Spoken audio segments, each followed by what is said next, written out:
Swadika, good morning and welcome to Newsline. I'm Cholapansa Narula. Thank you very much for joining us this Wednesday morning. It's September 23rd of 2015 and here are today's top stories.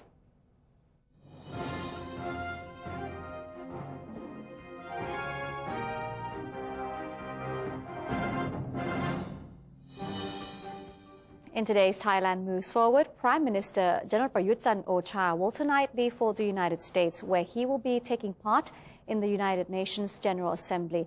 Let's take a look at what is on the Prime Minister's agenda in this report.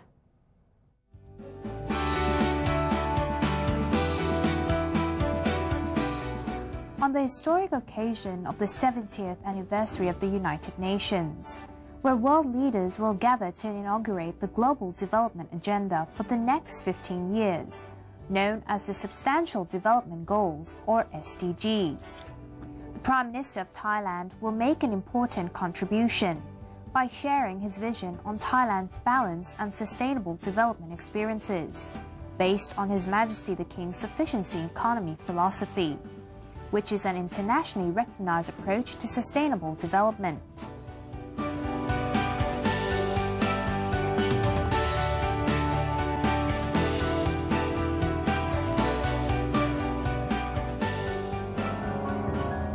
Humanity is developing as a globalized society, where technological advancement transforms lives, communications, and global economy. This has resulted in global growth on scale unimaginable from many years ago.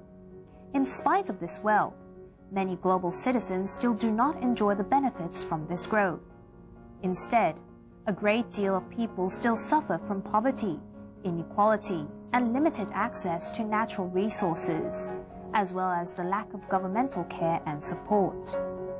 These universal challenges demand global action that must be addressed by all governments and the global community as a whole. In September 2000, the United Nations developed the Millennium Development Goals, or MDGs, to address such challenging issues. The MDGs are a 15-year operational plan which contained 8 international development goals. With cooperation from the government and private sectors, as well as people from all regions of the country, Thailand rapidly reached these goals. By 2004, Thailand has successfully reached its MDG targets in eliminating poverty, hunger, gender equality, and combating against HIV, AIDS, and malaria. Because of this, Thailand was able to advance its MDG targets to become MDG Plus targets, which involved even more challenging goals. By 2015, Thailand's continuous progress in meeting the targets set by the MDG, and then the MDG Plus sealed its status as an important actor in global sustainable development. One is to eradicate extreme poverty and hunger. 2. To achieve universal primary education. 3. To promote gender equality. 4. To reduce child mortality. 5. To improve maternal health. 6. To combat HIV, AIDS, malaria, and other diseases. 7. To ensure environmental sustainability. 8. To support the Partnership for Global Development.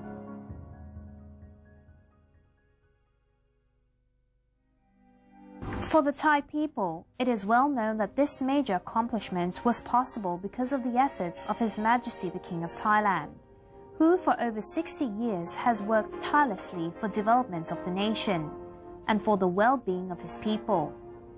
Through His Majesty's endeavors in sustainable development, the world has come to regard His Majesty as the great developer king, as His Majesty once remarked,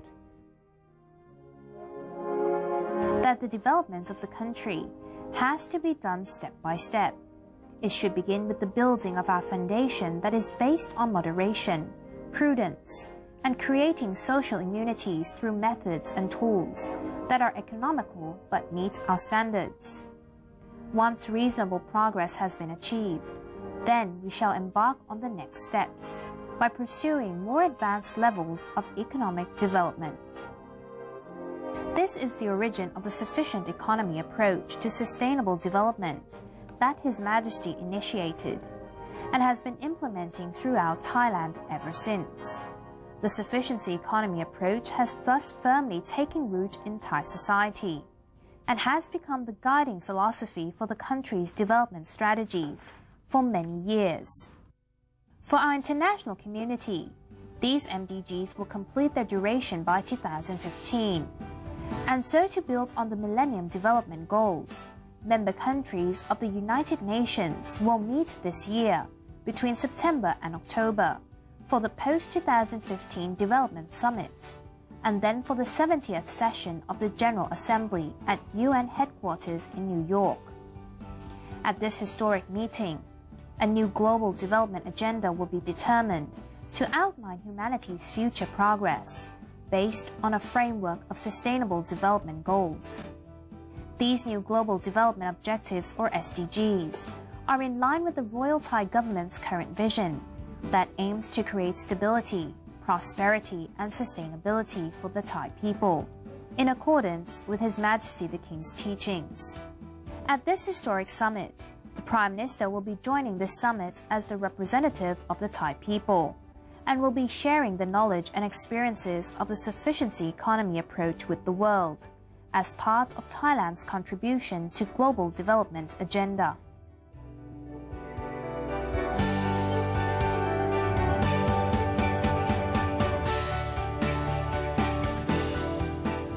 This will be a moment of great pride for the Thai people, as the country will have the opportunity to express its gratitude to His Majesty the King in the global arena. This will also be a moment of great pride for the Thai people, as we will have the opportunity to make a real contribution to the global development agenda through our practical experiences.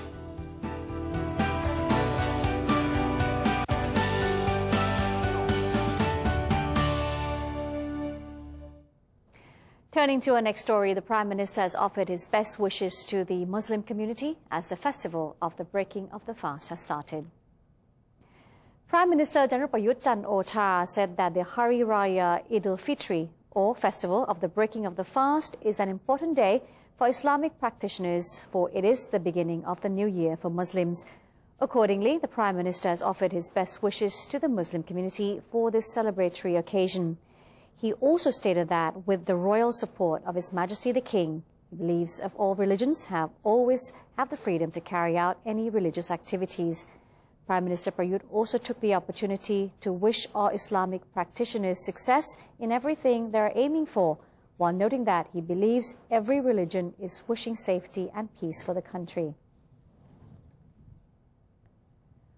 On the country's infrastructure development project, the Prime Minister assured that he has been keeping a close eye on the progress in the Thailand-China railway investment project. Prime Minister Prayut Chan-o-cha said that he has been keeping track of how much the widely anticipated rail system construction plan is developing between Thailand and China, when both countries have continued to encounter some issues.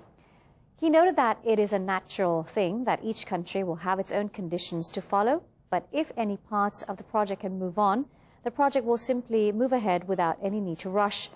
Nevertheless, the Prime Minister stated that all details at every stage must be thoroughly considered in order to avoid claims of irregularities and corruption. For Thailand's part, General Prayut said that the problem of the planned areas for the rail track construction having been encroached by locals and the violation of related laws are affecting the schedule of the investment plan. Additional privileges for industrial superclusters have been approved by the Cabinet in an effort to raise the competitiveness of Thai entrepreneurs. Deputy Prime Minister for Economic Affairs Somkit Jatusipitak made known that the Cabinet has agreed to the proposed policy to develop Thai industries within special economic zones in the form of clusters. The policies hope to develop Thai operators to be on par with European competitors while attracting both domestic and foreign investments and maximizing productivity at the same time. The policy also seeks to provide a special boost for industrial superclusters which rely on cutting-edge technologies in the production process.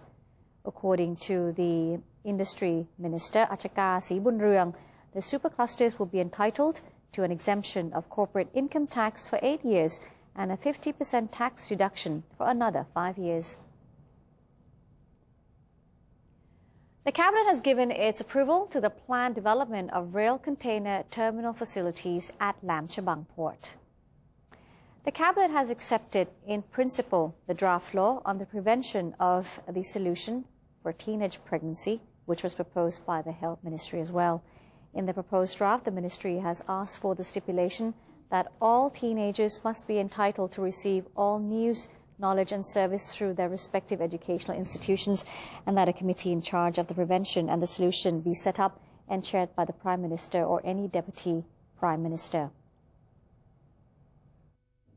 Moving to infrastructure development, the Cabinet gave the go-ahead to a project to create a rail transport center at the port of Lam Chabang. This project will be completed by the Port Authority of Thailand, who will make investment to create an office service facilities, 6 mobile cranes for container handling, and a new container yards for over 5,000 ground slots. The project will also see additional railway tracks that will allow 12 trains movements at the same time. The project would lead to cheaper shipping costs, quicker transport time, fewer road accidents, as well as fewer carbon credits. The weekly Cabinet meeting approved the proposal to implement the development of the rail container terminal facilities at Lam Chabang Port by the Port Authority of Thailand under an estimated budget of 2.94 billion baht. Deputy Prime Minister and Defence Minister General Prawit Wongsuwan revealed there is a list of candidates for the Charter Drafting Committee. However, he is unable to confirm which candidate will make it to the committee. The decision will be finalized by Prime Minister General Prayut Chan-o-cha. The Deputy Prime Minister added that no candidates have been approached as yet. In regards to the Rajprasong bombing case, the Deputy Prime Minister said the Royal Thai Police will be coordinating with Malaysian authorities to determine if the suspect they have arrested is the yellow shirt man linked with the blast. If indeed he is the same yellow shirt suspect wanted in Thailand, then an extradition process can take place. The Deputy Prime Minister is set to act as a caretaker Prime Minister during the Prime Minister's trip to the United States to attend the United Nations General Assembly. Meanwhile, the Office of the Prime Minister has given 300,000 baht to the families of Thai nationals who were killed during the bombing incident at Rajprasong intersection. Minister to the Prime Minister's office, Momlong Panadda Disakun, handed the amount to the families of the 6 deceased Thai nationals. Momlong Panadda conveyed the Prime Minister's condolences to the families of the deceased as well as those who were injured. He affirmed that the authorities are doing their best to bring all the perpetrators to justice. The minister added that the Ministry of Foreign Affairs will be in charge of assisting the families of foreign nationals who lost their lives during the tragic incident. The spokesman of the National Legislative Assembly, or NLA, he revealed that there remain some pushes for some members of the legislature to join the new charter drafting team. NLA Whip spokesman Jade Suratranun said that the NLA meeting has not discussed any plan to send the names of some of its members to General Prayut Chan-o-cha, Chief of the National Council for Peace and Order, to consider, including the new constitution drafting team. Concerning reports that some NLA members may join the charter drafting team, Mr. Jade stated that there have been just talks about who within the legislature that may be suitable or the specialization in public laws or interested in working on the charter drafting. He added that there have also been information discussion about the possibilities to make such specialists, but no one has expressed interest as yet. The Department of National Parks, Wildlife and Plant Conservation, or DNP, has relocated some 80 monkeys from the Bang Kradi community in Bangkok's Bang Khun Tien district of the Pantai Norsing Animal Shelter in Samut Sakhon province. Locals of Bang Kradi had filed complaints to officials about public disturbances caused by monkeys in the area. In response, the DNP officers captured roughly about 80 of the 400 monkeys in the area for medical examination at the animal shelter. The animals will later be released into the wild in Ratchaburi province. The DNP assured locals in Bangkredi that monkey population control measures will soon be deployed to ensure both humans and primates can coexist peacefully. Residents with issues of invading wildlife can reach the DNP at its hotline number. It is 1362 for assistance. And that's it for Thailand Moves Forward. We'll now take a look at some of the exchange rates and commodity prices. Newsline will be back with international news.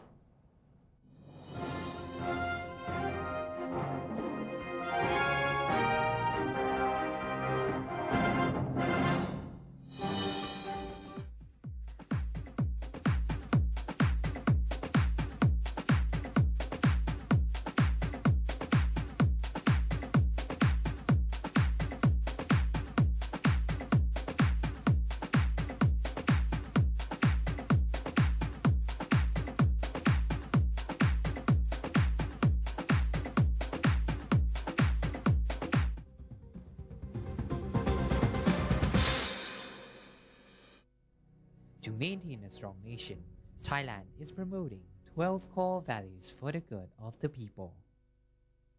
The sixth core value, maintaining moral integrity, considerateness, generosity, and sharing.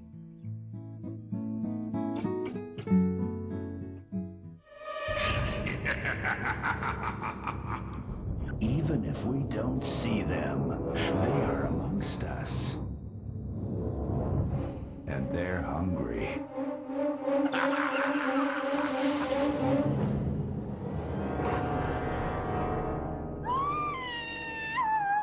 Slay your power-sucking monsters. Take their power away. Think when you plug.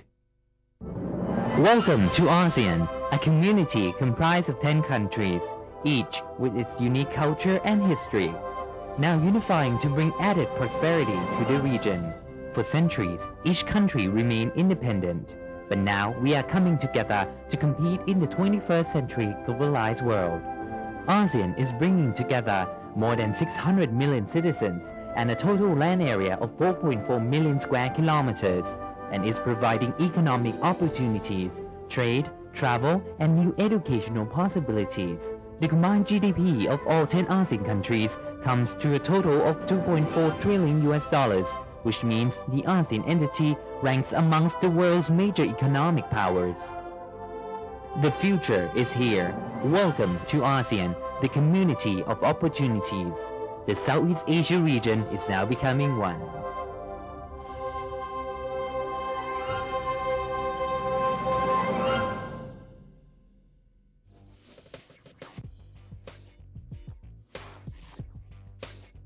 Multiple perspectives, insightful commentary on Thailand with The Insider every Sunday morning at 10:30 on NBT and NBT World.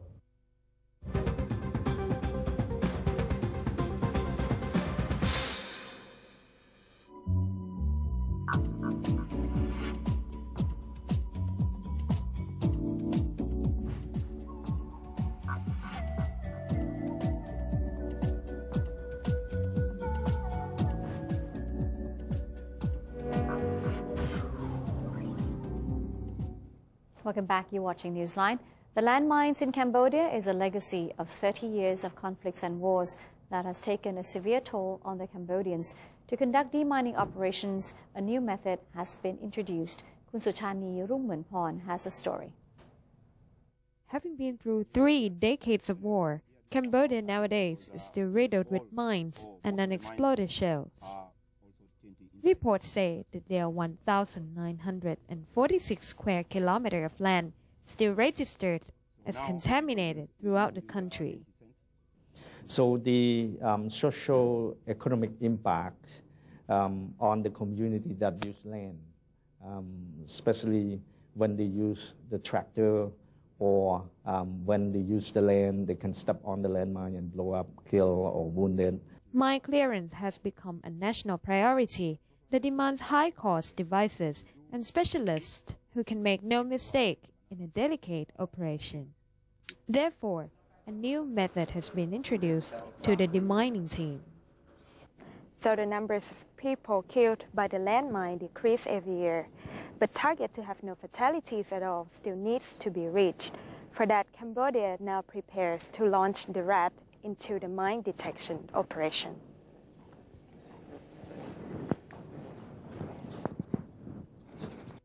The rats are African pouch rats, which have been trained since they were really young. The training is conducted by the Cambodian Mine Action Center, cooperating with Belgian non-governmental organization called APOPO. Normally we train the rats starting when they have 4 weeks of age. We have a first stage called socialization. So they have to be used to human beings so that they can be friendly with us, so that it can be easy also to work with them. Thanks to its superior sense of smell, rats are trained to sniff the TNT, a primary component of the landmine, alternating with fruit offered as a reward. The rodents go straight to the landmine, ignoring coins and metal scraps, unlike the metal detector, giving signal every time it detects small pieces of metal. The rats are 14 times faster than humans, and they can achieve the results of 2 weeks' work by human deminers in 1 day. Their presence in Cambodia offering an enormous benefit in saving lives and limbs of people who might otherwise have stood on a wartime mine. Sushani Ruwanporn reporting from Cambodia.